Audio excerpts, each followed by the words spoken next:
যদি আমাদের দলকে জনগণ বেছে নেয়, আমরা সকল রাজনৈতিক দল এবং শক্তিকে আহ্বান জানাবো, আপনারাও আমাদেরকে সমর্থন দিবেন, অভিনন্দন জানাবেন এবং আপনাদেরকে সাথে নিয়েই আমরা দেশ গড়ব ইনশাআল্লাহ।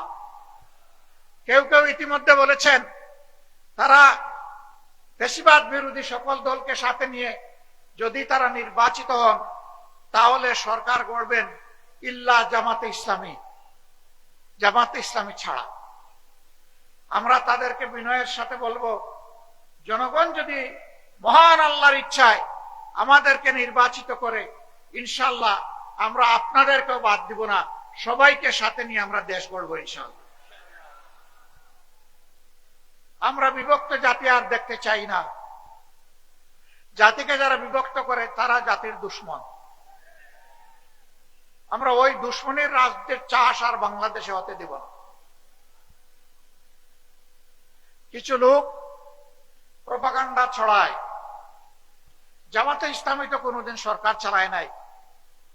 এখন এই সংকটময় মুহূর্তে যদি জনগণ জামাতকে ভোট দিয়ে সরকার গঠনের সুযোগ দেয়, তাহলে তাদের তো অভিজ্ঞতা নাই, তারা দেশ চালাবে কেমনে? হ্যাঁ, আমরা স্বীকার করি আমাদের অভিজ্ঞতা নাই। কোন অভিজ্ঞতা নাই জানেন? জনগণের সম্পদ চুরি করার অভিজ্ঞতা আমাদের নেই। দলীয় কর্মীদেরকে দিয়ে চাঁদাবাজি করার অভিজ্ঞতা আমাদের নেই। শিক্ষা প্রতিষ্ঠানগুলোতে গণরুম কায়েম করে টর্চার সেল গঠনের অভিজ্ঞতা আমাদের নেই। সর্বপর্যায়ে মাথা থেকে পায়ের পাতা দুর্নীতি করার অভিজ্ঞতা আমাদের নেই।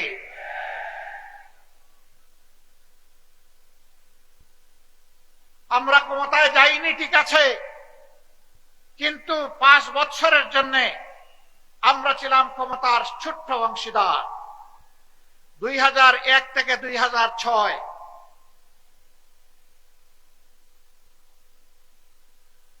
সেই সময় সরকারের স্টিয়ারিং যাদের হাতে ছিল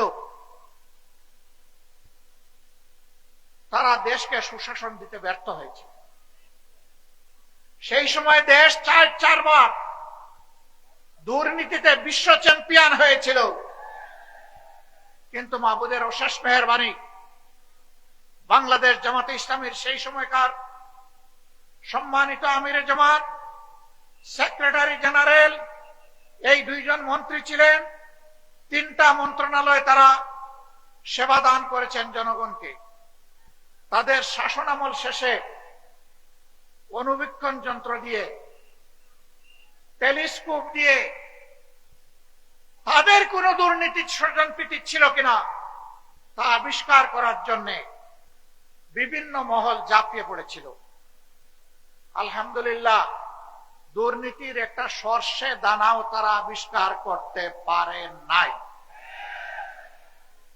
এই 2 মন্ত্রীর 4টা হাতের 20টা আঙ্গুল আল্লাহ তাআলা সম্পূর্ণভাবে পরিচ্ছন্ন রেখেছিলেন।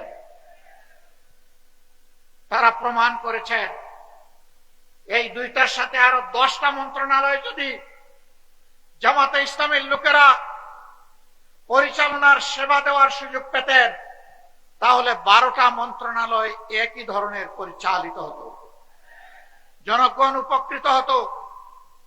তাদের এই সাফল্য দেখে যারা দুর্নীতিবাজ, যারা এই দেশের কল্যাণ চায় না, তারা শঙ্কিত হয়ে পড়েছিল। জামাত যদি এইভাবে এগিয়ে যায়, এই দেশে যদি সুশাসন সুবিচার প্রতিষ্ঠিত হয়, দুর্নীতিমুক্ত বাংলাদেশ যদি তৈরি হয়ে যায়, তাহলে সমাজে আর বিভাজনের রাজনীতির এই ব্যবসা চলবে না।